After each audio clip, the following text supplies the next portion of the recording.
It's the Great Pumpkin, Charlie Brown. Every fall the leaves on the trees turn brown and fall off the branches. Pumpkins grow big and plump in their patches. The air grows cooler and people start to think about their Halloween costumes. And every fall, Linus writes a very important letter. Dear Great Pumpkin, Linus writes, I'm looking forward to your arrival on Halloween night.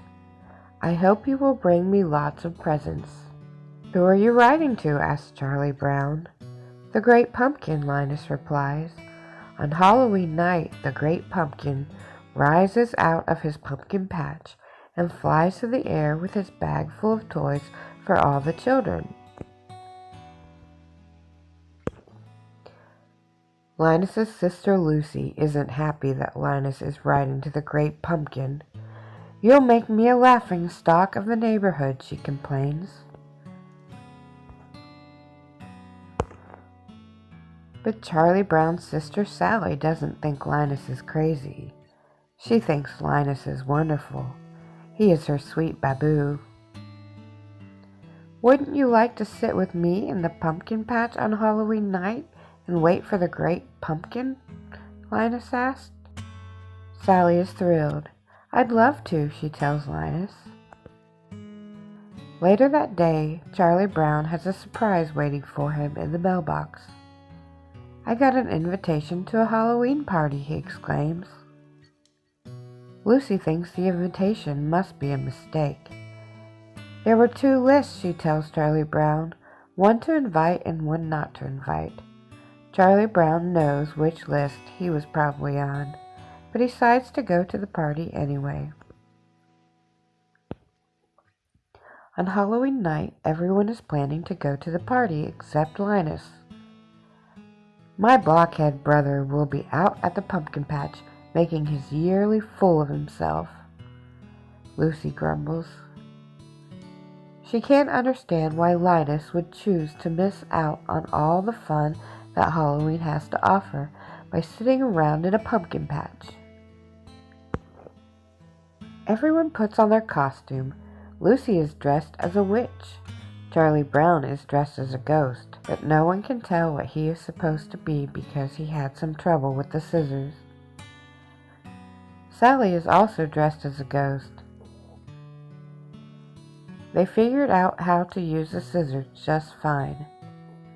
Pigpen is dressed as a ghost too. Everyone can tell which ghost he is because of the cloud of dust surrounding him. Lucy declares that everyone will go trick-or-treating first and then go to the Halloween party. As they pass by the pumpkin patch, Linus sees them and gets excited, thinking they have come to wait with him. Have you come to sing pumpkin carols with me? He asks. You blockhead, Lucy yells at her brother. You're going to miss all the fun, just like last year. Don't talk like that, Linus cries. The Great Pumpkin will come, because I am in the most sincere pumpkin patch. Oh, good grief, Lucy exclaims. She marches off with her friends.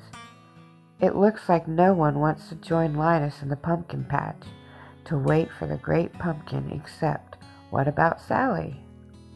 Sally is torn. She doesn't want to miss out on all the fun of trick-or-treating and a party. But Linus is her sweet baboo. What should she do?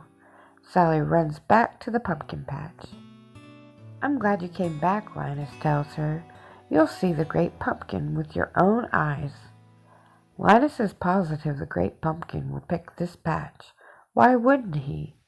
The Great Pumpkin chooses the most sincere patch to visit every year.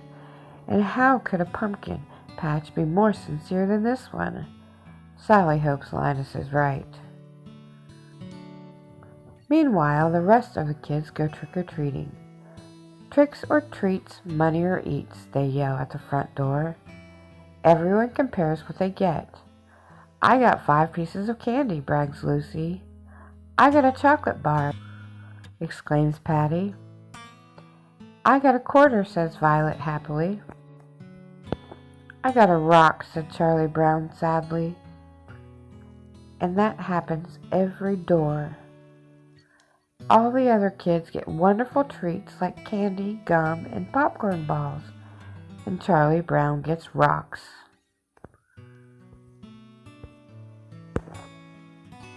Lucy decides they have done enough trick-or-treating and it's time to go to the party.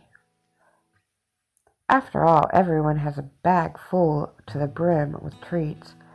Everyone except Charlie Brown. He has a bag full of rocks. On their way to the party, they pass by the pumpkin patch again. The kids laugh at Linus and Sally for waiting there instead of coming to the party. "The great pumpkin will be here," Sally yells, defending Linus. After the kids walk by, Sally turns to Linus. "All right, where is he?" she asks. "He'll be here," Linus assures her. "I hope so," Sally replies. "Think of all the fun we're missing."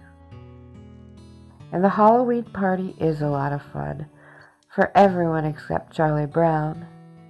At first, Charlie Brown thinks his night is looking up when the other kids ask him to be the model for the jack-o'-lantern. That sounds like a great honor. But then he realizes that being the model means having Violet draw a big pumpkin face on the back of his head. Meanwhile, in the pumpkin patch, Sally is growing tired of waiting for the great pumpkin. "If anyone had told me I'd be waiting in a pumpkin patch on Halloween night, I'd have to say they were crazy," she complains. Just then she and Linus hear a rumbling noise. They see a shadow emerging from the pumpkin patch. "It's the great pumpkin!" "Rising up out of the pumpkin patch," Linus yells. He is so excited to see the great pumpkin that he faints. But it isn't the great pumpkin after all. It is just the World War I flying ace, on his way back from a very important mission. Linus wakes up and asks Sally what happened.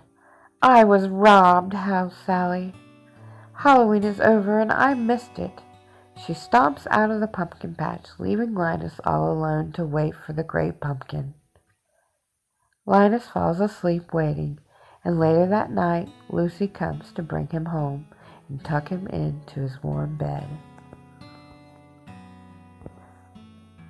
The next day, Charlie Brown tries to make Linus feel better. "Don't take it too hard that the great pumpkin never showed up," he tells his friend.